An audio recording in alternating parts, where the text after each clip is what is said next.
welcome back to my film and TV channel. You're all staying safe and well. It took me a little while to do this review because it's 10 episodes long by about 50 minutes, give or take, every episode. So we're going to have a look at an epic sword and sandal television series developed by Robert Rodat and directed by Roland Emmerich and Marco Kreutzpaintner. I think that's how you pronounce it. And we're going to have a quick look. Yeah, it will be a quick review, certainly quicker than we're watching the actual series itself. Those About to Die, we're going to have a look at the Daniel P. Mannix book adapted into this TV series. And it premiered on Peacock a day earlier than everywhere else on July the 18th, all 10 episodes. So I binge watched it over the course of an afternoon and a morning, evening and the morning of the following day, as I'm recording this on July the 21st, 2024, so I managed to get through it. And of course it is now available on Amazon Prime, where I watched it from the 19th of July, so Peacock had it for 24 hours, and the series title references a Latin greeting made to the Emperor at the Games, of course, Ave Imperator Moritori Te Salutant, or Hail Emperor, those about to die salute you. Yeah, lovely people. And it explores another side of Rome, this. Yes, it's the dirty business of entertaining the masses, giving the mob what they want most, blood and sport. Mainly chariot racing, this, about obviously the bookies about this, bookmaking attitude and stuff like this. So it was an interesting slant on it. On a basic sword and scandal. Plenty of scandal in this, sandal adventure, and still plenty of gladiator action, etc, etc. So we'll have a look at this a bit more deep. We'll have a look at who's in it as well. Mainly a UK-based British cast. Please, if you are new to the channel, you do enjoy what I try and do. If I can get my words out, I'm struggling today. Some days are better than others. Please give me a subscribe, and also press that notification button so you know these vlogs are coming out, everything film and TV, of course, reviews like this, information vlogs, lots of different things on the channel.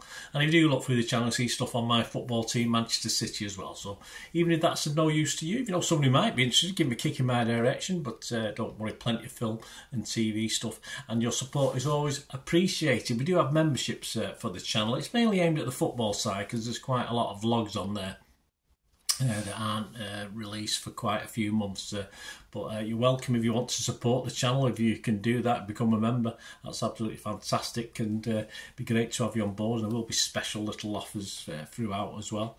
And I can only thank you for your support. And of course, I'm always after sponsorship. A quick shout out to sponsors of the channel at the moment, Peacock 6505. They do rare movie posters and rare DVDs. A lot of the movie posters are from the 90s and the 2000s. There's some in the background there. They always try and change them every few weeks, every couple of months.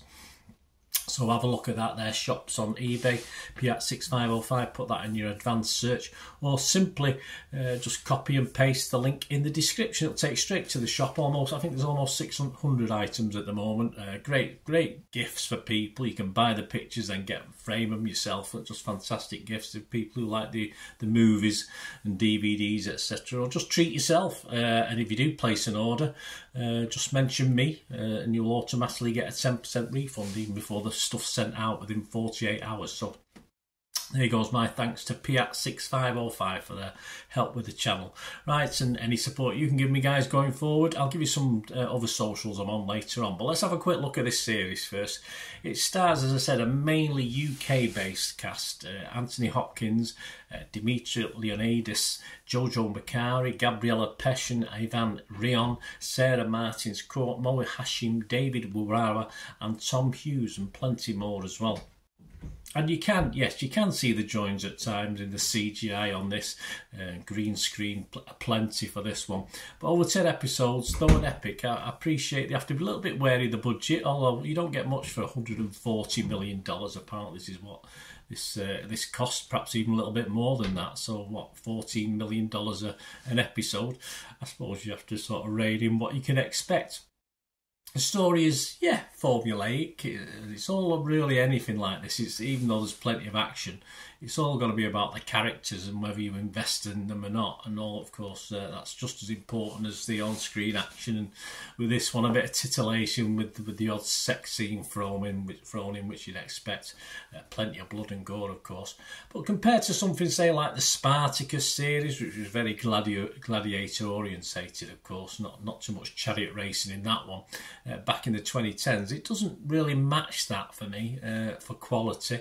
We do have investable characters, again, usual mixture of traits, good people trying to be bad people trying to be good, and everything in between, and people who change as the series moves on, which you'd expect, whether it's set in Rome or Los Angeles in 2024. It's always the same sort of formulaic stuff.